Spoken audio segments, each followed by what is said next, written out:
As the American people grow more tired of the ongoing pointless Russian witch hunt, there may be a light at the end of this very long tunnel. According to this report, President Trump resists any and all inquiries to meet with Robert Mueller and force Mueller to issue a subpoena, which he refuses to answer to.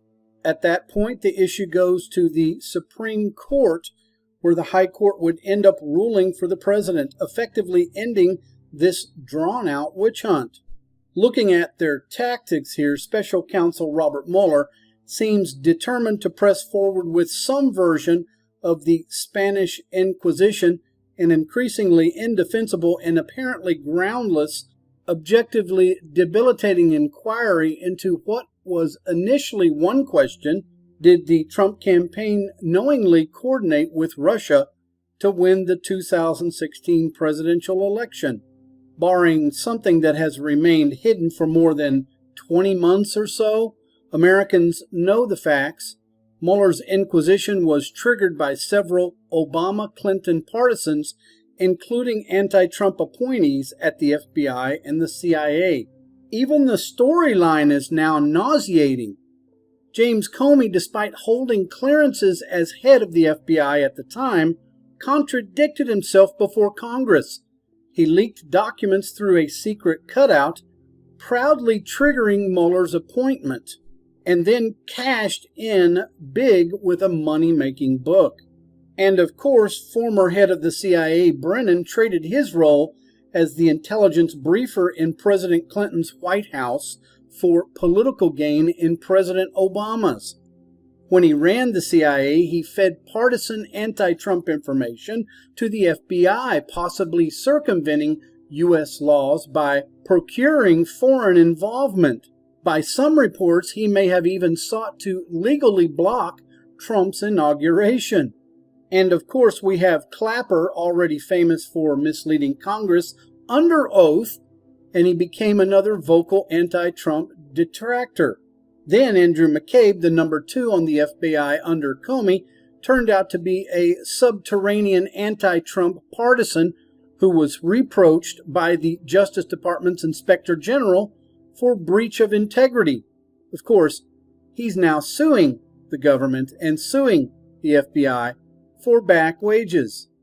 And as for Peter Strzok and Lisa Page, despite the FBI employment and centrality to an investigation clearing Hillary Clinton, both were prolific anti-Trump texting partners and made it clear that they did not want to see him become president.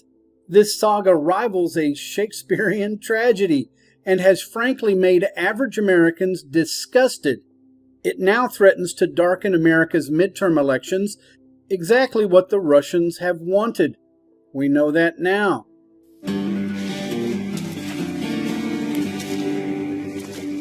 The establishment described James Comey as a straight shooter, Robert Mueller as a decorated war hero. Mueller and Comey are model public servants, we're told.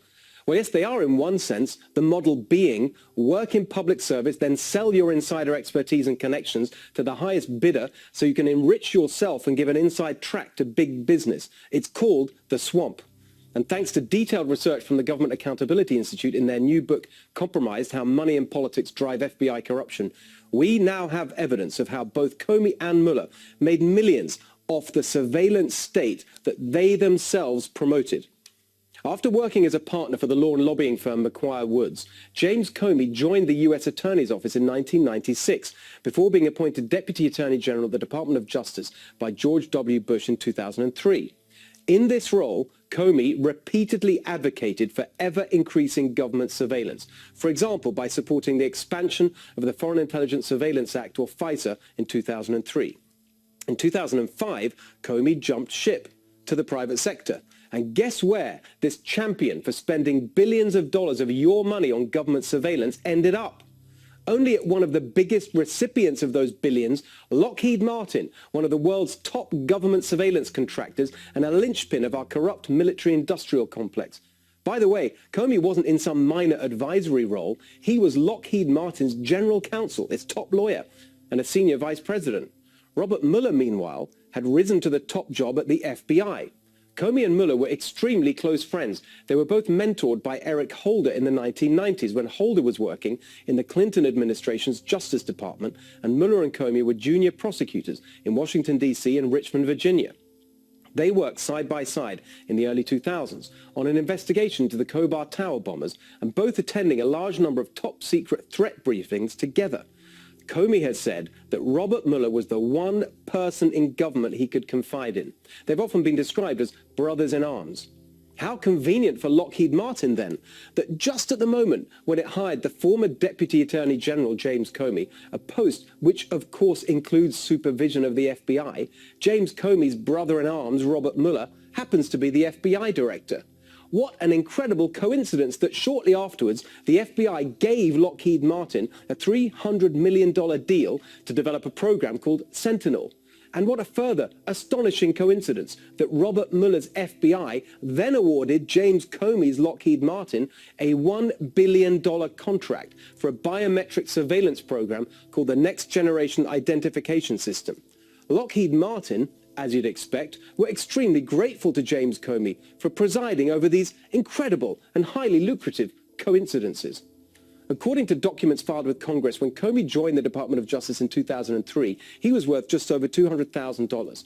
By his last year at Lockheed Martin, he was earning more than $6 million. Oh lordy, as you know who might say. But wait, there's more. Valiant public servant that he is, James Comey wasn't going to spend the rest of his career at giant defense and surveillance contractor Lockheed Martin. Oh lordy, no. In 2009, he left Lockheed Martin, one of the largest defense and surveillance contractors in the world, to work as legal counsel for Bridgewater Associates, one of the largest hedge funds in the world. According to a financial disclosure form from 2013, Bridgewater also paid Comey over $6 million, not to mention an extra $500,000 for unused vacation. Who gets $500,000 for unused vacation? A former high-level government official cashing in on his public service. That's who. But Comey's not the only former FBI director whose actual record shatters his carefully crafted image of unimpeachable integrity. Robert Mueller's swampiness goes beyond awarding billion-dollar contracts to his best friend's employer. After leaving his post as FBI director, what did this modern-day saint, this paragon of ethics and integrity do? He cashed in, of course. Mueller went back to work for his old law and lobbying firm, now called WilmerHale. And surprise, surprise, his clients were directly related to his previous government work. One of them was Booz Allen Hamilton, like Lockheed Martin, a giant surveillance contractor. Bloomberg has called them the world's most profitable spy agency. Going back to his old firm was certainly profitable for Robert Mueller. Before becoming FBI director, he earned roughly $400,000 a year there. After his time in government, he made $3.4 million at the same firm, nearly 10 times as much. I think that's what you call swamponomics. But there's an even more insidious example of Robert Mueller's swampiness. Another of his post-FBI clients was Apple, which, amongst other things, jealously guards its reputation for protecting its users' privacy.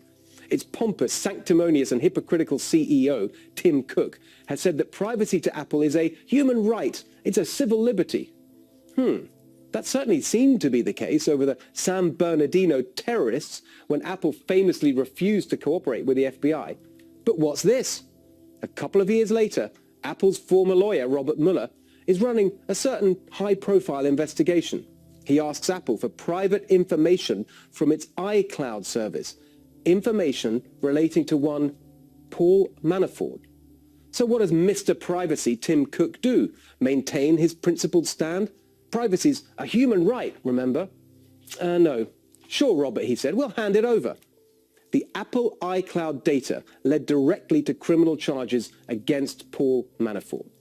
That's how it works for Apple, for Mueller, for all of these swamp creatures. Connections, contracts, crooked deals, cash, the revolving door between government and big business, favors for friends, riches for the insiders, screw everyone else. This is your ruling elite. This is the swamp. This is what we're fighting to end. James Comey and Robert Mueller may not be any worse than all the other swamp creatures in Washington, D.C., but please, let's not pretend they're any better.